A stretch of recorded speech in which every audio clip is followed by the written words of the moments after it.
agora a gente vai aqui receber duas convidadas para falar de um tema muito importante, né?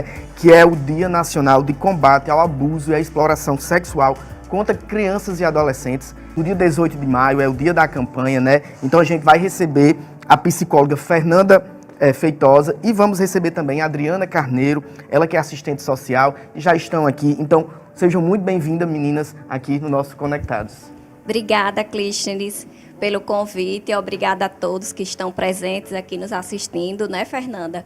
É um encontro super pertinente e necessário levar essa discussão para as casas das pessoas, para saberem como é que podem agir diante de uma violação, né, contra criança e adolescente. Eu sei que é uma coisa que tem que ser combatida diariamente, né? Mas ter esse dia específico é muito importante, né?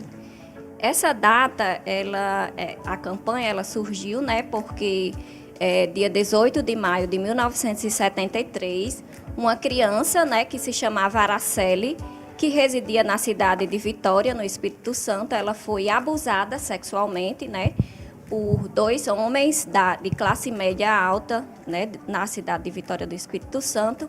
E esse crime, ele gerou muita comoção social, né, então, como forma de sensibilizar a comunidade, de orientar as crianças acerca dos seus direitos, de orientar as famílias, né, de como prevenir, de como denunciar, né, surgiu essa campanha que é de extrema relevância, né, para a gente estar todos os anos trazendo essas discussões, né, que são necessárias, né, para o combate ao abuso e exploração sexual contra crianças e adolescentes.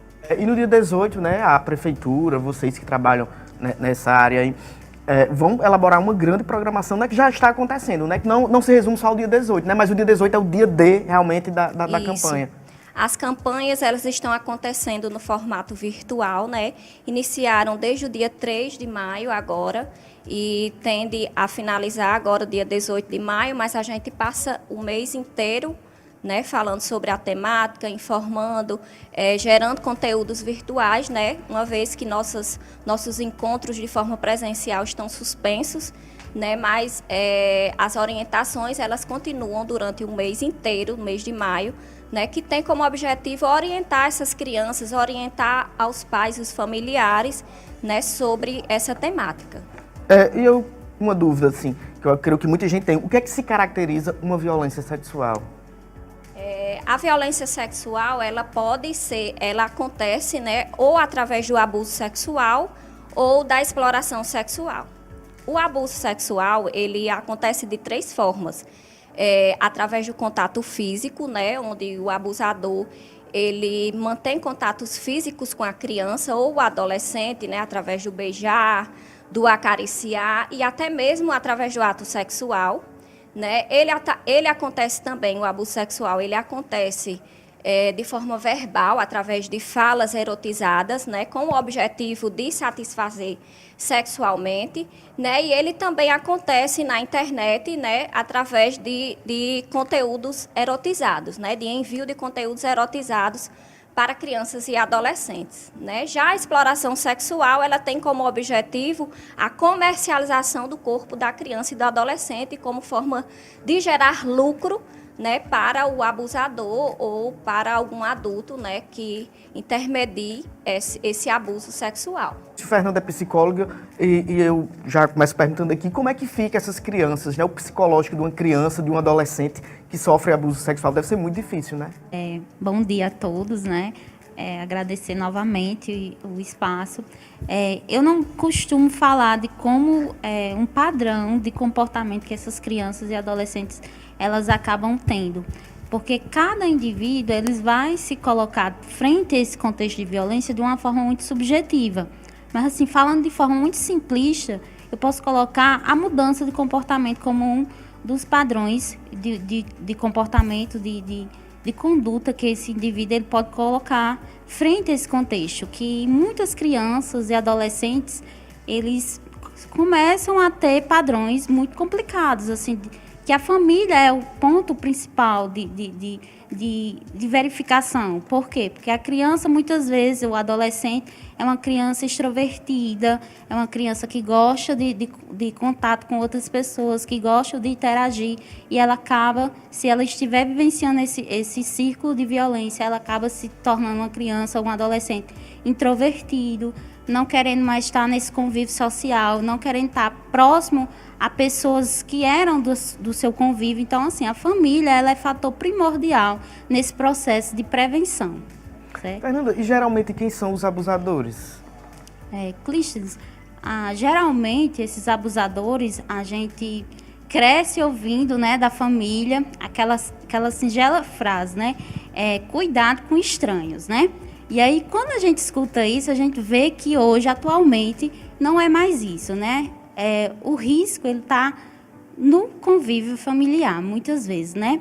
Dados que existem, né, de comprovação de que o maior índice de violência sexual está sendo vinculado a pessoas muito próximas da criança e do adolescente.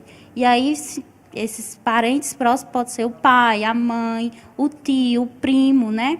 O vizinho. O vizinho sempre está nesse contexto de convivência. A criança está próximo desse indivíduo. É por isso que é importante a família observar, que você falou, essa questão do comportamento da criança, né? Porque às vezes a criança rejeita meio que alguém, Isso. Né? Dá uns indícios que alguma coisa está errada. Sempre. A criança e o adolescente, eu falo muito para as famílias, né? Elas não vão falar verbalmente, elas vão falar através do comportamento, né? Então, é por isso que toda a comunidade, não só a família, precisa ter esse olhar muito ativo, porque a criança, ela vai, sim, demonstrar um comportamento que não é um comportamento atípico dela. Existe alguma maneira de prevenir esses abusos, de tentar diminuir? Como é que a família pode ajudar, né? A policiar mais Sim, ótimo questionamento. Existe sim. Eu costumo dizer que a melhor forma de prevenção é o diálogo, né? Esse diálogo que a família precisa ter com essa criança, esse adolescente, né? Porque quando esse diálogo ele é bem estruturado, esse vínculo familiar está bem estruturado, a criança tem essa confiança e ela consegue expressar o que está acontecendo com ela. Então, assim, a família, como eu sempre coloco, é primordial nesse processo de prevenção e combate esse tipo de conduta, de delito mesmo. Na pandemia tem aumentado os casos de exploração? Existem dados, né, Adriana, que comprovam que por causa desse isolamento social, muitos tipos de violência, não só com crianças e adolescentes, estão tendo um aumento significativo. Então, assim, a gente alerta aos pais, principalmente nesse contexto remoto que a gente está vivenciando hoje. As crianças hoje têm mais acessibilidade a essas ferramentas tecnológicas, então a gente precisa ter esse olhar, não que a gente vai estar tirando a privacidade desse adolescente, dessa criança, mas a gente tem que cuidar. Eu acredito que a forma melhor de prevenir é o cuidado, né? A gente saber onde eles estão acessando, o que eles estão acessando, com quem eles estão conversando, e fazendo aquele círculo para a gente prevenir mesmo. E quando a família percebe aí que está tendo alguma coisa errada, como é que faz denúncia? Como é que quem a família deve procurar? Porque eu acho que muita gente fica com dúvida, né? Está passando pelo problema, mas não sabe como reagir àquela situação. Era até algo que a gente estava conversando, né, anteriormente, Fernanda, da gente tornar público quais são esses canais de denúncias que existem em nossa sociedade, né, porque a sociedade ela ainda desconhece.